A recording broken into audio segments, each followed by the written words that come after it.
ଜୟ ଜଗନ୍ନାଥ।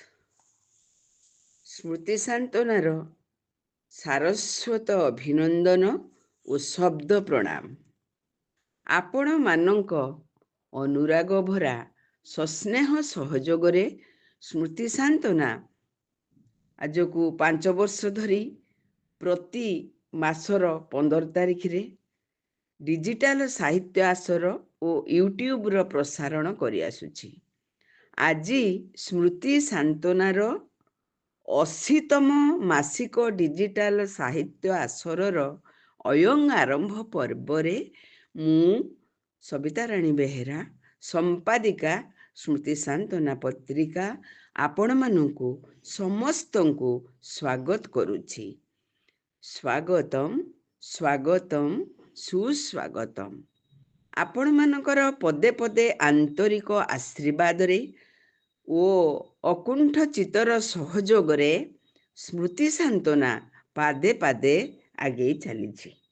ହାତ ଧରି ସାଥେ ଚାଲୁଥିଲେ କେହି, ଚାଲିବା ବାଧୋଇ ନାହିଁ। ଆହା ବୋଲି ପଦେ କହିବାକୁ ଥିଲେ, ଝୁଣ୍ଟିବାକୁ ଡର କାହିଁ। ଆଜି ଆମେ ସମସ୍ତେ ଏହି ସ୍ମୃତି ସାନ୍ତନାର ଡିଜିଟାଲ ସାହିତ୍ୟ ଆସରର ଏହି ଆବେଗମୟ ପରିବେଶ ଭିତରେ ଘଡ଼ିବେ ପାଇଁ ସମସ୍ତେ ହଜିଯିବା। ଦିନ ଯାଏ ସିନା ଚିହ୍ନ ରହିଯାଏ, ଗାରେ ଲୁହ ଧାରେ ହସକୁ ନେଇ। ଗହ ଗହ ଧରା ବାସେ ମହ ମହ, ସେ ଅଲିଭା ସ୍ମୃତି ଧୂପ ଜଳେଇ।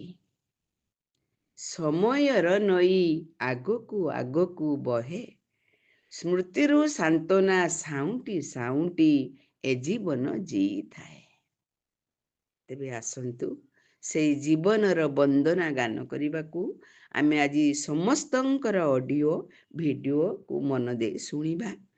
ଆଜିର ଆସରର ନିମନ୍ତ୍ରିତ ଅତିଥି ପ୍ରତିଭାମାନଙ୍କୁ ମୁଁ ସ୍ୱାଗତ କରୁଛି, ଆନ୍ତରିକ ଧନ୍ୟବାଦ ଅର୍ପଣ କରୁଛି ଏବଂ ସେମାନଙ୍କର ସସ୍ନେହ ସହଯୋଗ ପାଇଁ ମୁଁ ତାଙ୍କ ପାଖରେ ମୋର ନିଜର ମଥାନତ କରୁଛି।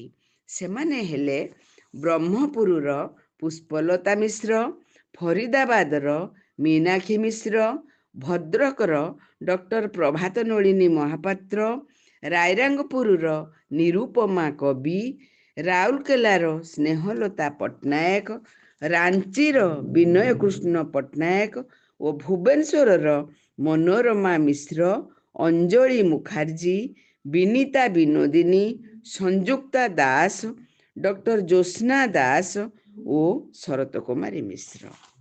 ମୁଁ ଆପଣମାନଙ୍କୁ ସମସ୍ତଙ୍କୁ ଆଉ ଥରେ ମୋର ହୃଦୟର କୃତଜ୍ଞତା ଜ୍ଞାପନ କରି, ପ୍ରୀତିଭରା ଭକ୍ତିପୂତ ଶୁଭକାମନା ଅର୍ପଣ କରି, ସ୍ମୃତି ସାନ୍ତନାର ଭବିଷ୍ୟତ ପାଇଁ ଆପଣମାନଙ୍କର ସାହାଯ୍ୟ ଓ ସହଯୋଗକୁ